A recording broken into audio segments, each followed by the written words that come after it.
माशाल्लाह से कुकिंग तो हम रोज़ाना ही करते हैं और इसके लिए लहसुन वगैरह छीलने की झंझट रहती है। तो क्यों ना हम इस झंझट को ख़त्म करके तो काम को आसान कर लें। अस्सलाम वालेकुम व्यूअर्स, मैं हूँ साजिदा राशिद और हमने आज लहसुन स्टोर करने का तरीका बताना है। मतलब कि लहसुन को बना के तैयार करके किस तरीके से रखेंगे। 1 किलो लहसुन लेंगे और इसके छिलके हमने ना उतार लेने हैं और इस लहसुन को धोना है। धो के बिल्कुल खुश्क करना है। इसमें पानी का कतरा भी नहीं होना चाहिए, नमी भी नहीं होनी चाहिए।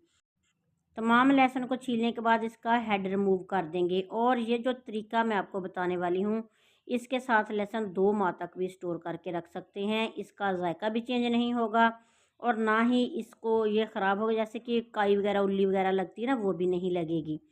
तो इसमें एक चीज़ ही डालेंगे, वही चीज़ हमारे लहसुन को काफ़ी लॉन्ग टाइम तक ना स्टोर कर सकती है।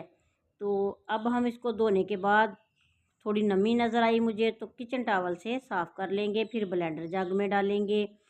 तो 2 दफ़ा करके हम थोड़ा थोड़ा लहसुन ना पीस लेते हैं, क्योंकि ये ज़्यादा है तो 2 दफ़ा करके इसको पीस लेंगे। लहसुन डालेंगे, इसमें डालेंगे 1 से थोड़ा कम कप जो है ना कुकिंग ऑयल का। और यही चीज़ जो है वो हमारे इस लहसुन को स्टोर करने में हमारी मदद करेगी।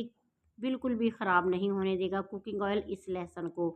तो हमने इसको ना आराम आराम से ब्लेंड कर लेना है। थोड़ा-सा मुश्किल लगेगा, बस थोड़ा-सा जग को हिलाते जाएँ, चम्मच के साथ इसको लहसुन को दबाते जाएँ अंदर।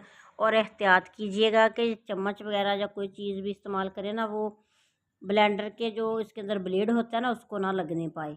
तो आराम-आराम से ये वाला हम लहसुन ना पीस लेंगे। इस तरीके से लहसुन को पीस के आप जार भर के रख सकते हैं। जब भी कुकिंग करनी हुई फिर से आप इसको इस्तेमाल कर सकते हैं। और पीसने के दौरान अगर थोड़ा मुश्किल लगे, थोड़ा-सा कुकिंग ऑयल इसमें और डाल देंगे। तकरीबन 1 किलो हमारे पास लहसुन है ना, तो इसमें मैं तो इसमें 1.5-2 कप डाल लेती होती हूँ कुकिंग ऑयल के। तो फिर ये सेव हो जाता है, ख़राब बिल्कुल भी नहीं होता। ये देखें कितना बारीक हमने पीस लिया और इसको स्टोर करके रख लेंगे। ये सबसे आसान तरीका है।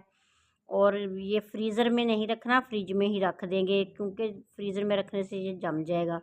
तो फ्रिज में रखेंगे ना, तो हम जब भी खाना वगैरह बनाना होगा थोड़ा सा निकाल के इस्तेमाल कर सकते हैं। वीडियो अच्छी लगे तो प्यारा सा कमेंट कीजिएगा। अल्लाह ताला आप सबको अपनी फ़रमान में रखे। नेक दुआओं के साथ अल्लाह हाफिज़।